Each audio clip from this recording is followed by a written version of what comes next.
Doc on the Run. We help injured runners run. Does the plantar plate ligament need to heal on an MRI before I can run? Well, that's what we're talking about today on the Doc on the Run podcast. Plantar plate ligament sprains are a tough injury for runners. You get a lot of pain in the ball of the foot, and that pain can persist for a long time, and they can be very frustrating. Now, unfortunately, plantar plate tears are often diagnosed when you get an MRI of your foot. And I often get questions from runners asking me whether or not they have to wait for another MRI before they can run. That's a great question. As a good example, I recently worked with someone who had had multiple MRIs. In fact, after his last MRI, he was told that he would either have to have another PRP or platelet-rich plasma injection to the plantar plate, or he would have to have surgery to the plantar plate before it would get better and before he could run. Now, all of that was based on his MRI.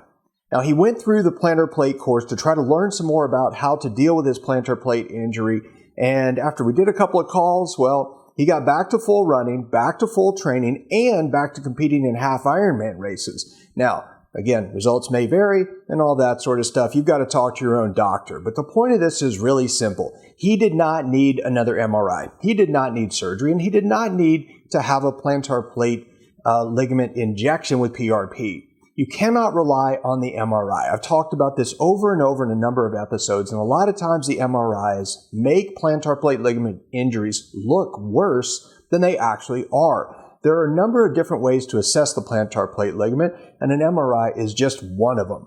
So, if you don't know what to do, you need to get help. You need to do your research. You need to figure out what you can do yourself to start getting it better and start really and truly assessing whether or not it's improving without an MRI.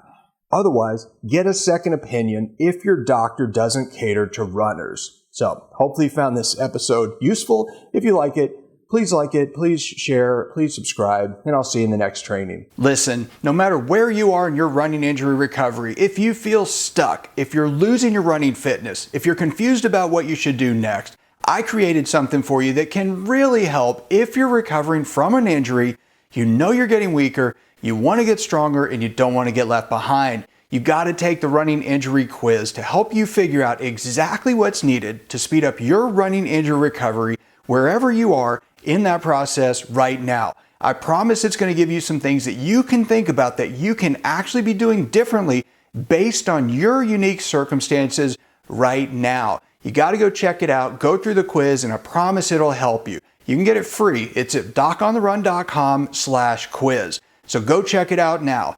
docontherun.com/quiz. Doc on the Run. We help injured runners run.